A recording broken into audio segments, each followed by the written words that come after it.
Welcome back to Fighters Drinking Coffee, guys. Today we have a special guest joining us, Sam Kilmer. He's got a fight coming up.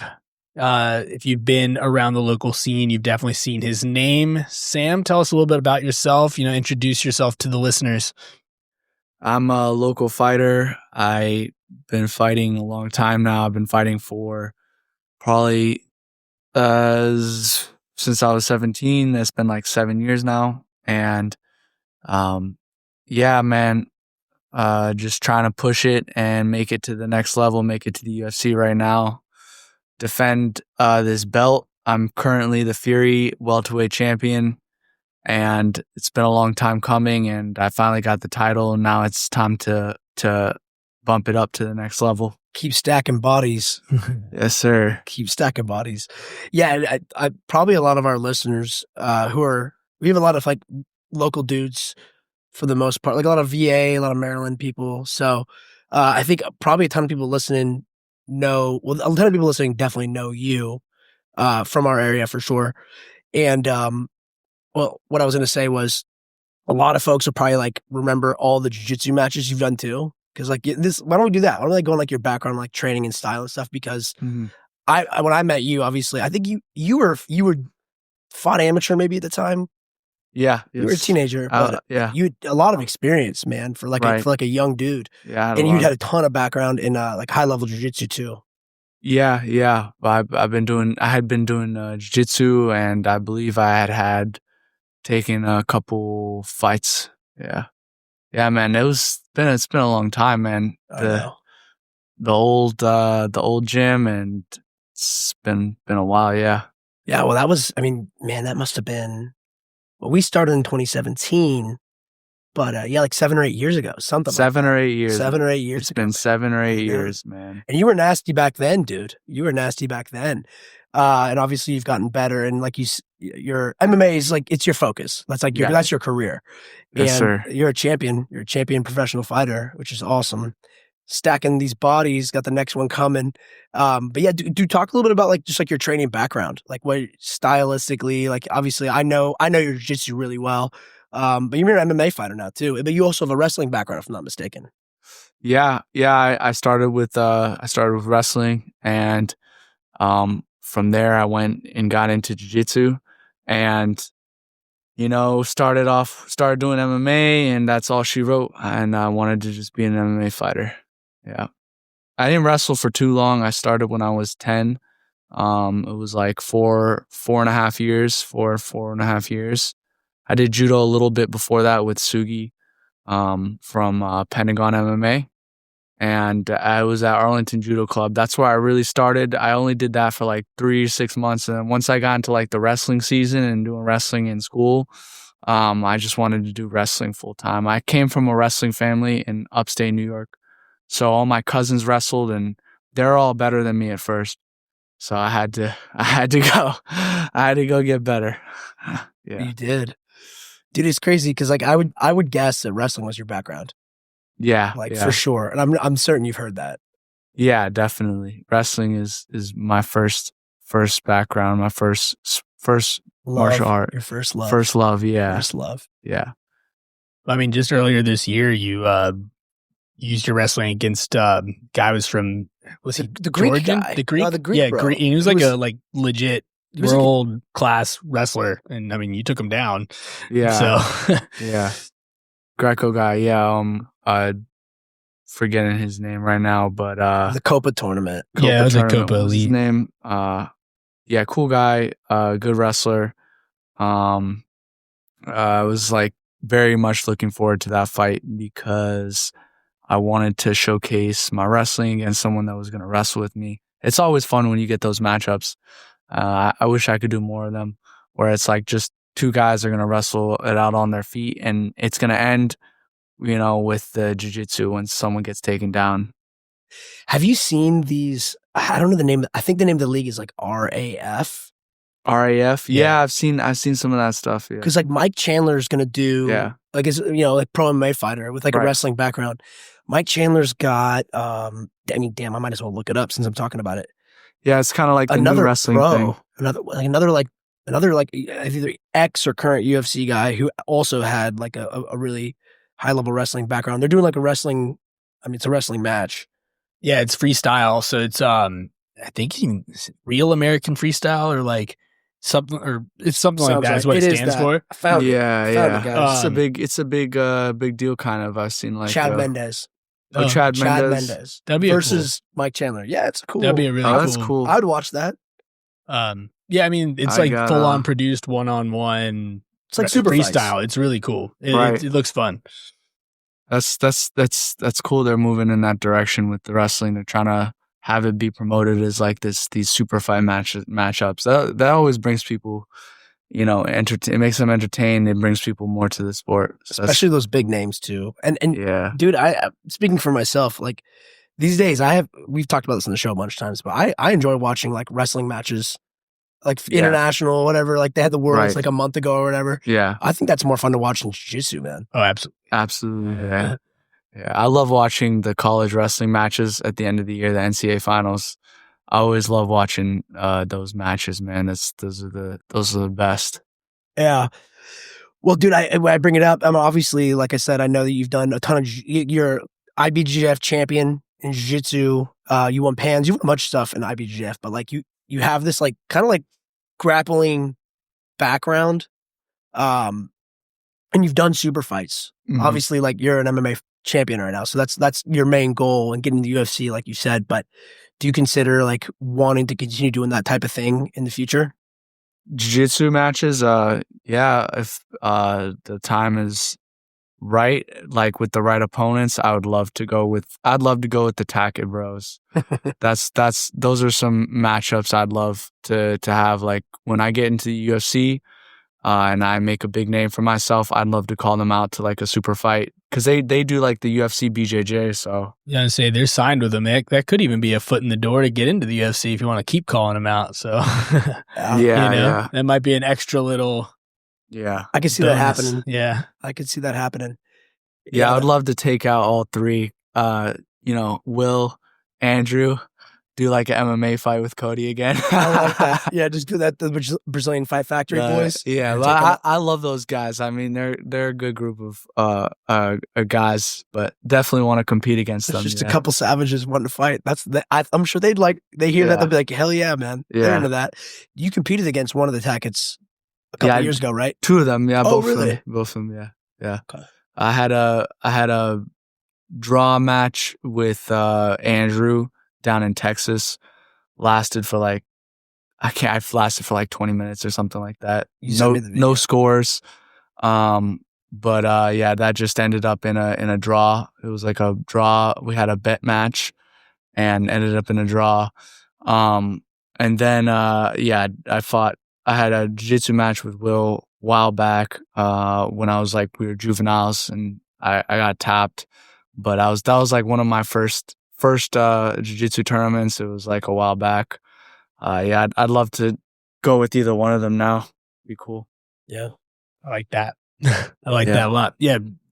We can if you want, we'll shout them out on the post. We'll tag them. We'll let them know. Maybe we just clip it up. We'll clip. We'll try. I'll try to make that happen. All right, I like that. Good. So that's those are your kind of like your aspirations for getting into UFC. You have some guys that you would like to see grappling wise. Let's talk about your fight that's coming up. December 14th. Fury. FC. Kind of give us the rundown. What are you talk about your opponent, kind of what you're eyeing and how you're getting prepared. Especially people like to hear about that, the preparation and everything. And and whatever else you want to say. My opponent, right now I'm just getting ready. It's I'm fighting Mancher Khera. He's gonna be a jiu-jitsu guy. It's a rematch, so I think this fight this time around is gonna play out a lot differently. And it's just it's a good style matchup for us to like. I think both of us. There's gonna be a lot of striking. It's gonna be a lot of stand-up fighting, and I'm looking forward to it, man, because I'm a much different fighter than the last time out. It's gonna be fireworks. Yeah. Is he still out of New York? I think he's training out of New Jersey now. Okay. I don't know if he trains out of New York still. The two of them could be pretty close, so I don't know. Right. Yeah. Well, I just remember him from back in the day at Marcelo Garcia Academy, and he did a lot in jiu-jitsu as well. He competed a ton. He was a successful competitor before he's transitioned over to MMA. And was he the champion a little while back at Fury? He's the lightweight champ right now. Gotcha. So he's coming up to fight me for the welterweight belt, and he wants to be double champ. So we're gonna deny him. Denied. Yeah. All right. And so you're expecting? So it sounds like you're expecting like more striking this time around. Right. Yeah. Our first fight was at lightweight. Since then, I've gone on a streak of finished 3 guys in a row in the first round, and I've taken the welterweight title. So now, since then, he's also won the lightweight title. So now he's coming up to fight me. I think there's going to be a lot of striking, and it's gonna be a lot of striking and a lot of just just a lot of like back and it's just a lot of like back and forth. Yeah, it's gonna be a good fight. Good fight. Yeah. So he's coming up. And you've packed on a lot of muscle, man. Shout out to Asim. Yeah. Shout out to Asim. But you've tacked on a ton of mass. I mean, so is he? I mean, I know what he looks like. I know his body type. It's a little. Obviously, he's coming in a little bit lighter, I assume. Yeah. I mean, how much of a factor do you think that's gonna be? It's definitely because it's not zero, right? It's something. It's something. Yeah. It's gonna be a big confidence factor for me because I know this weight class. I know the weight to cut. I feel comfortable fighting at 170, and it's kind of perfect for me because that's something that I don't have to worry about necessarily, and he has to worry about it. He's having to worry about it for the first time, so he can go and try to figure that out while I just stay the course. Yeah, I guess he's just got to munch. He's got to just like start eating food, right? I mean, like that's Yeah, I mean, who stuff knows? his face. I don't know. Or come in light. Yeah, Who knows? Yeah. I would think too that would impact the grappling quite a bit too, right? Like once you guys lock up, and it'll impact everything. It'll impact the striking. Yeah. It's gonna impact. It's gonna impact everything. It's a fight. Yeah. Impact. There's gonna be impact. Right. Yeah. There's also something to be said about like that comfortability too, of like you've done this, you've prepared for this weight class, like you're saying, like that makes a huge difference over, someone who has to come up and switch and like change the course, and now they're preparing for something completely different than they had been for the past however many fights, So I mean, yes, you hit the nail on the head with that. Like that will play a major factor for him, right? Yes, sir. So yeah, I believe so. I mean, that's definitely going to be something that he's got to factor in, and I don't know how he'll go about it. Whether he's like gonna try to bulk or whether he's gonna, you can't really bulk. I mean, not enough time, but whether you just kind of stay the course and come in light and just who knows? That's on him. So. That's on him. Yeah. And like you said, you've been, and I don't know exactly when you started with Asim, but like you've been training with Asim for a while. Yeah. Couple of years. Yes, sir. I've been working with him now for I've been working with him for not too long actually. I've only been working with him for like I want to say 9 months, but since I've worked with him, it's been like huge. It's been a huge difference. I've added a lot of strength and a lot of size, and he's the guy. He's the man. You know him just as well as I do, man. He's the guy to go to for that in this area. Yeah. Yeah, I mean, he's got. I don't know how similar our programs are. I gotta imagine they're pretty similar. Like he's got me doing a lot of like our workouts primarily built around at least 2 like challenging strength style like workouts, like, it's usually like a series of things, like 4 to 5, compounded exercise, like circuits or whatever you want to call it. And I'd say for me, easily, let's say there's like 4 units or 5 units or something like that, right? Like 2 or 3 of those are going to be like, there's going to be like a husky strength focus. And some days it's like maybe a little more like power and strength, and then some bodybuilding or whatever, tacked together. And then like the remainder of that, usually the last piece, smaller piece, but it's noticeable, is conditioning as well. Right. So like, I don't know if it's similar if your program is, without giving away any state secrets, ops, but he's had me on like, for me, it's been like, well, for a while it was just like individual lifts, but now he has like one day that's all individual lifts with the circuit at the end. And then 2 days, one is, or this is just the lifting days, but he goes like, so lifts, long run. So it puts me on like 4.5 miles. And then day 3 is one single lift and then 2 or 3 circuits. The other day is cardio, one lift, and then 2 or 3 circuits. Okay. And then another day of cardio.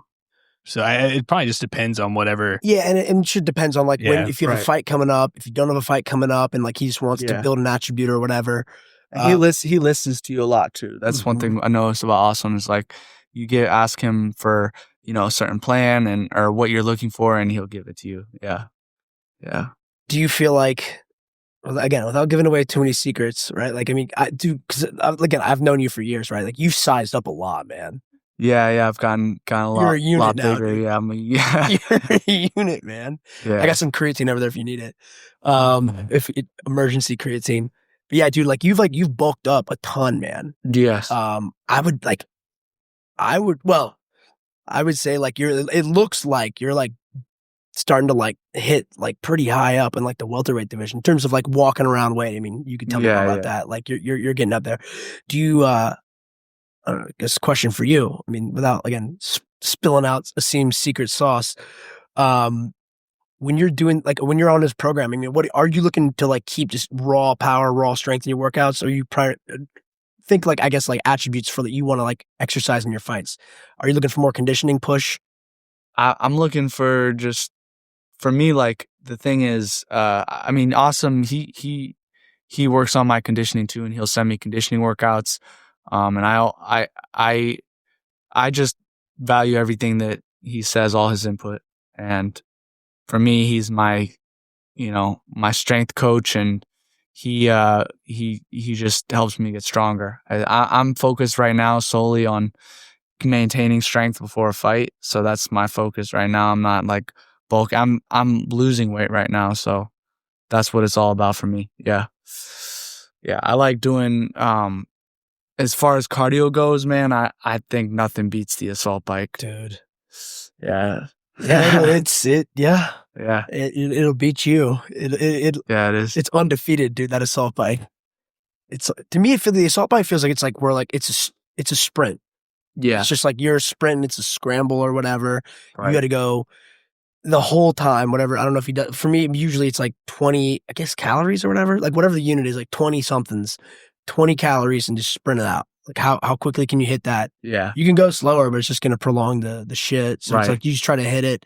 So we'll do that for intervals or whatever, however long that takes, minute rest, and then you keep doing it. And it's, I mean, I love it and I hate it. Yeah. Because dude, it gets you, it crushes you. But that's, to me, every time I do it, I'm like, all right, this is a scramble. This is a scramble. This is you gotta go all out and leave it all in there and just keep. It's like little sprints, and I think that really simulates a fight more than anything. It's not a long distance run. It's a sprint and then a rest, and a sprint and then a rest. So assault bike is the way to go, man. But if you go slow, it gets worse. Like I swear it gets worse if you go slow. Yeah. Yeah, I mean, if you slow it down, it's just gonna be like, if you're like, I'll just go a little fucking slow.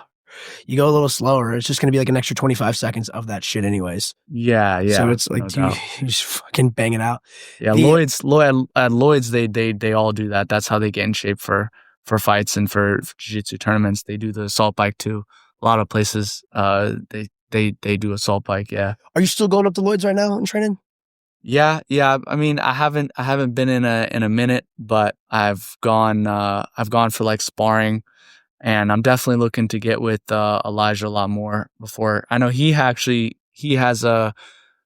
got a jiu-jitsu super fight at UFC BJJ with Andrew Tackett. Okay. Yeah, and it's around the same date as my fight. So he's Helping in each other out. camp right now. Exactly. Yeah, I want to go and I know we can help each other out a lot. Yeah. And so where are you primarily training right now? Right now, I'm primarily training at Kaizen and Crazy 88. Those are my two main gyms. And yeah, just working out as much as I can possibly between both gyms. And yeah, Kaizen is a lot easier for me because it's in the area, it's nearby, and kind of have like a you know, like easy access to a lot of training partners there. You know, I know Eunice, Sufyan, Alex Bilala, all those guys. Like they're always in the gym. They're always there. They always want to train with me. You know, I can hit them up, and they're always down to scrap or to give me work. So that's what I love about Kaizen is just being so close and close knit. It's such a family. You know, we all help each other out when we have fights coming up. It's a very close team. And you've known Nima for years too. Yeah. I've known Nima for as long as I've known you, man. It's been like 7 years. So he cares about you. He knows, you know, he appreciates having like someone at your level too. I'm sure in the room for his guys too. Okay, right on, man. And how often are you getting out to 88? 88, I go like once or twice a week. Okay. Yeah, it's a drive for me. But when I go in, it's always a lot of really good work. You know, I spar with Matthew Semmelsberger and Is he in the UFC? Semi. He was in the UFC for a little while, and now he's kind of he's opened up a gym, so he's kind of focused on that right now. But he still comes in and he still spars me. We still go at it. So he's awesome. He's a really good friend, really good training partner. Always bringing the heat for me. And Rob Watley too. Shout out Rob Watley, man. Shout out to Rob. He's a stud, man. He's got a lot going on right now with his career, and he comes in and he gives me work too. So he's also great to spar with and to train with.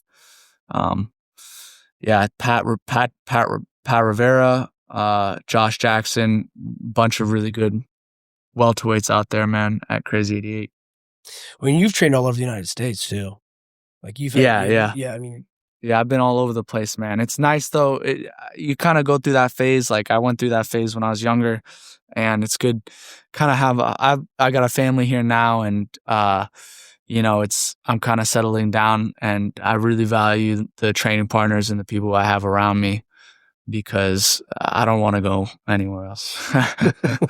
I'm good. but also that experience kind of probably taught you, like you've seen a ton of different training environments. Yeah. Tons of rooms. Yeah. You've probably seen like rooms of meatheads where like there's cultures where people like want to beat the shit out of each other.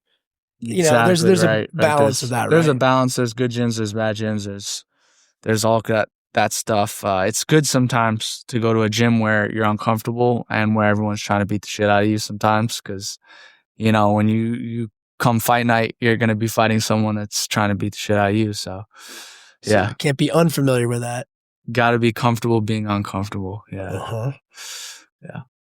Hell yeah. Yeah, no, you definitely need that like little extra push every once in a while from those unknown factors, because it's super easy to get used to sparring the same guy. I mean, like, especially, I mean, jiu-jitsu, MMA, all of it, you can get very comfortable fighting the same person that you fight every day or like a couple times a week. Absolutely. And they, at the same time, they can also have a better read on habits and what you do so they can push you a little harder because they know your game just like you know theirs. But yeah, it's important to like try to mix it up. And the thing I like about Kaizen too is it's a revolving door.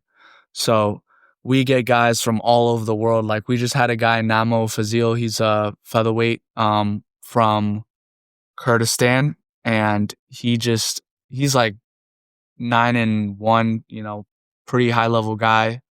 And he was just in for like a couple weeks, like almost a month, and I was sparring him, training with him all the time. We've got Nurullah Aliyev. He's a UFC lightweight right now from Tajikistan, and he's also in a lot. And when he comes in, we get banger rounds in, we wrestle. So it's a revolving door, and high level guys are always coming in. Sensei Nima is always bringing in the best guys from all over the world to train with us. So I get a lot of new looks too. Yeah. I like it, man. So, all right. So we got Fury on the 14th. You want the UFC though? Yeah, man. Yeah. Well, let's talk about these goals and aspirations, man. Yeah. Right now I'm just, I got this Fury belt and gonna knock that off. And then, next is the UFC. I'll be waiting for, the call. I'll stay ready for the call. It could come at any time. It could be short notice. It could be, who knows? It could be a contract. I don't know. I'm just going to put on the best performance possible December 14th, and we'll get the call. Yeah. Yeah, man. You're getting the call. Hell yeah, man. Definitely get that call. We'll see from there too. Like, I kind of, have a little bit of a vision of how things are going to go down in the UFC, but I'm just going to take each fight one at a time, and we'll see whether the right move is to, stay at 170 or maybe go back down for a time being. I was going to ask. And then come back up to 170, towards the end. Who knows? Because, let me ask, do the dudes in the UFC, do they carry, they tend to be a little bit heavier for every weight class too?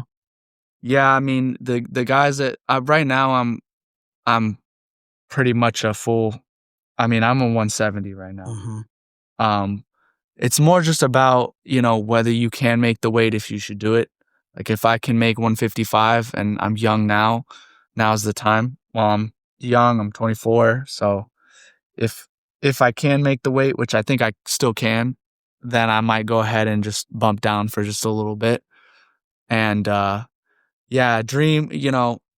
dream fight, my number one aspiration is to beat Ilia Topuria. Ooh. So 55. that would be 55. Yeah, that would be sick. Depending on the results of this weekend, he might go up to 170. So if he what's wants this to, weekend? Yeah. Saturday is Makhachev is fighting for the 170 title.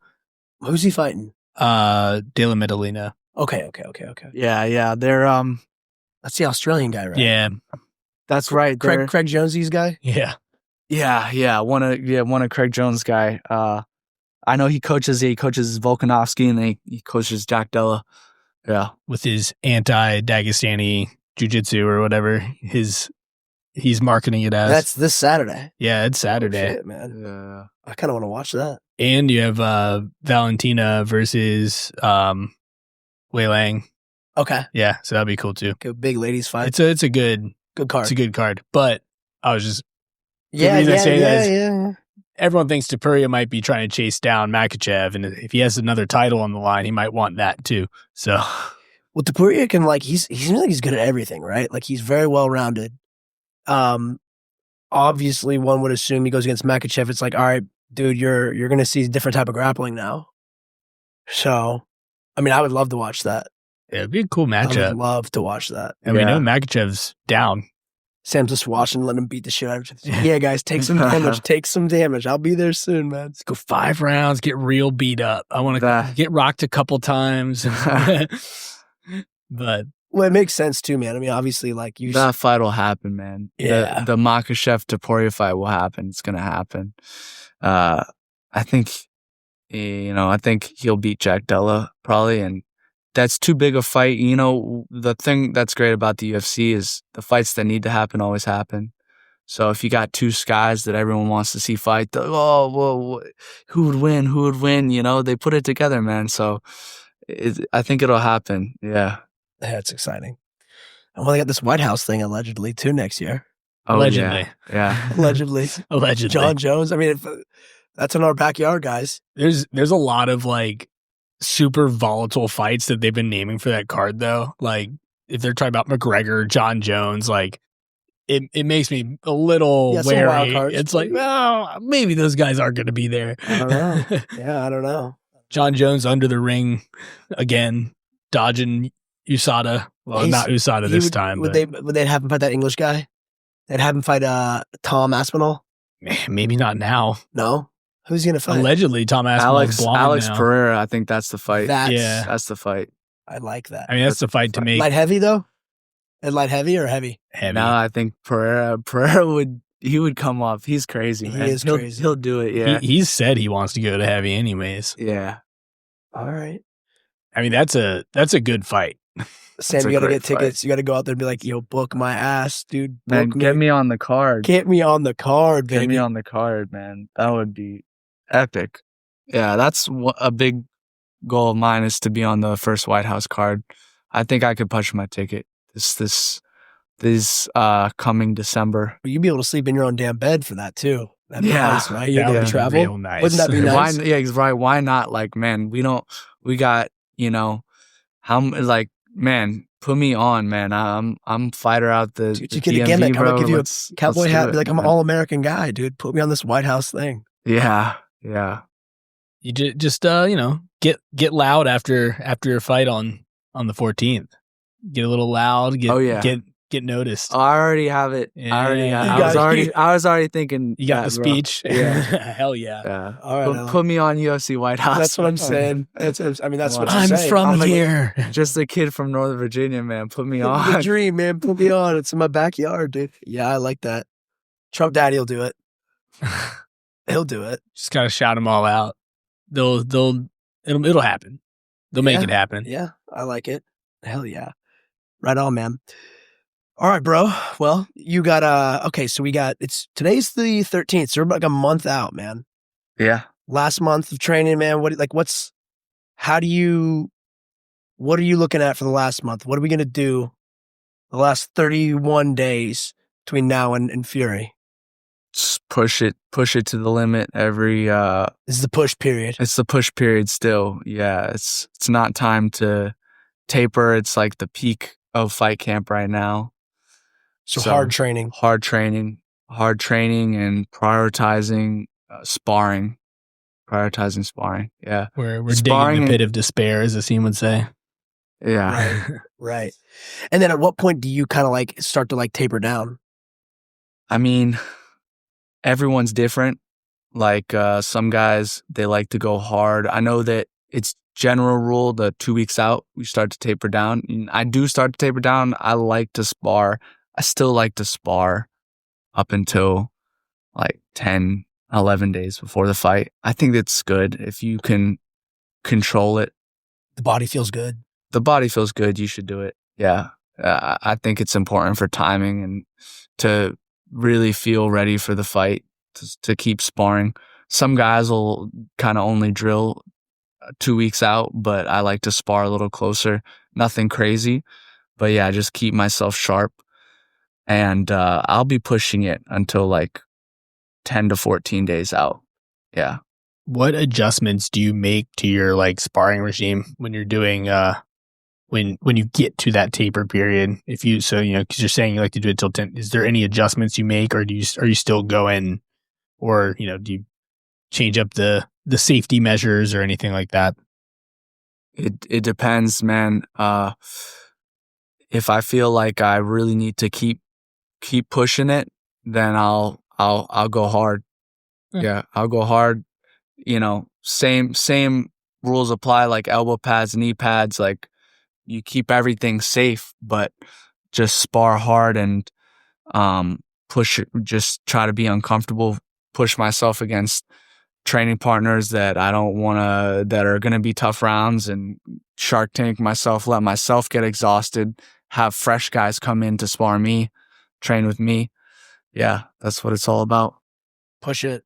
Push it. Are you going with randoms at that point usually, or are you? No. Yeah, I was gonna say. Not at all. I was gonna say it's like no. I don't go with good dudes. yeah. Good dudes that you know who are tough.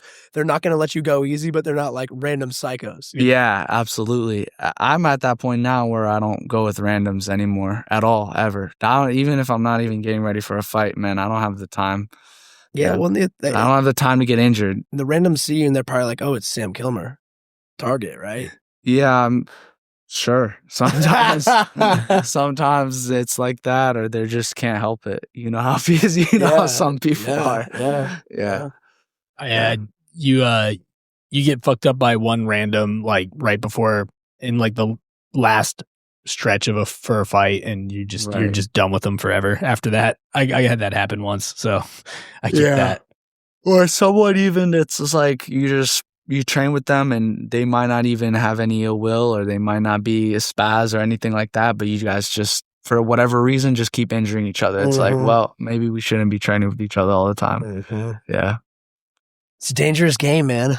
And I mean, like, getting out of a training camp and trying to be 100%, right? Something's always kind of banged up, but like trying to hold it all together is like half the battle, I feel like. Yeah. Consistency is key, man. Like, having a whole fight camp where you don't get injured, you don't have to take any time off is important. Like, even if that means, okay, maybe on some days, like, I'm not gonna go crazy, like, I'm not gonna tax myself to the absolute limit, because you have to some days do that. It's like, you gotta find the fine line, because the most important thing is consistency, and that's what feels best when you're at the end of a fight camp and you've done everything you needed to do. It mainly comes from like knowing that you made it to every training session. You did the work. Yeah, and you didn't miss any days. You didn't leave any stone unturned. You didn't skip any workouts. Yes, sir. Yeah. Sam, do you see yourself pursuing a coaching career one day? I know you coach, but like, do you like see that maybe post like pro athlete? Not really. No. I think there's a lot of coaches out there, and I like coaching. Not like, I would love to teach seminars, and I've been a coach before, so I like coaching. Yeah, but full-time coach, like open up a gym, I don't know. Maybe not for me. It's tough. Maybe not for me. I've seen there a lot of people get into that. That's like that's a thing that a lot of people are into. So it's like maybe not for me. Yeah. I get that. Do you? I know this is hopefully a long way out for you, but where do you see yourself on the other side of your MMA career? Then, if you're taking coaching off the table, what do you think? Race car driver. Ooh, Sam's in Formula One. So the next high risk thing, dude. He might be a little NASCAR driver. I like that, dude. Yeah. He might be built for NASCAR. I think he might be a little big for Formula One, though. Sam likes danger, dude. That. I think Sam likes a little bit of danger. Yeah, I do like danger. I know. I do like danger. I know you do. Yeah. I mean, I've kind of got my own plans and my own things kind of already in the works, but that's all yet to come, and I'll kind of get into that more after this fight. But I've kind of already got some side missions. So you're cooking. I'm cooking, brother. Give me some time. You're cooking, dude. Give me some time. It's like the chili. It's like that chili. Dude. Yeah. Just put it in the crock pot. Let it stew. Yeah. Right on, man. Let it get real good. Yeah, dude. We're excited, man. You're gonna do great on the 14th. You're gonna get it. You're gonna hold the line. You're gonna defend this title. Smack some dudes down. Yes, sir. And then, dude, it'd be nice. Don't forget us when you get that UFC White House call, man. That'd be nice. That'd be real good. Yeah, man, we're gonna bro out there. It's gonna be epic. Awesome, man. Yeah, man.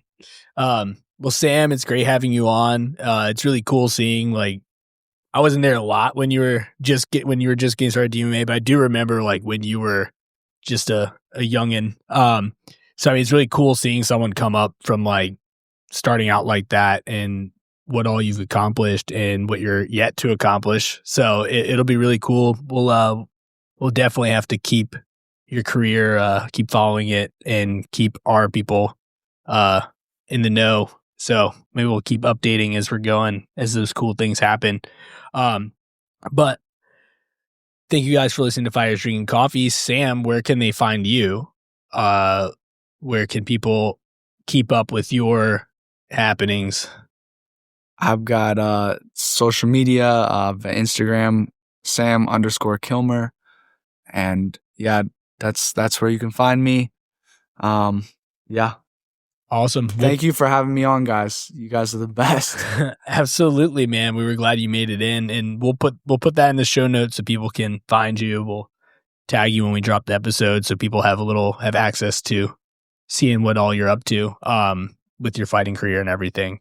Other than that, guys, keep listening to the show. Hit those 5-star reviews. That helps us out, helps us in the right algorithm. So that bumps us up the charts, gets us in front of more people. Get Sam's pay-per-view on the 14th. Buy that pay-per-view. Yeah, we'll throw that link in there too. I'll throw that in the show notes so that you guys can, and we'll bump it again as we get closer to the fight. Cool. Because you might not buy it a month ahead, but we'll make sure that gets out there. And other than that, we got all the other links in the show description, Discord, discounts. But yeah, guys, thanks for listening to Fighters Drinking Coffee. Bye.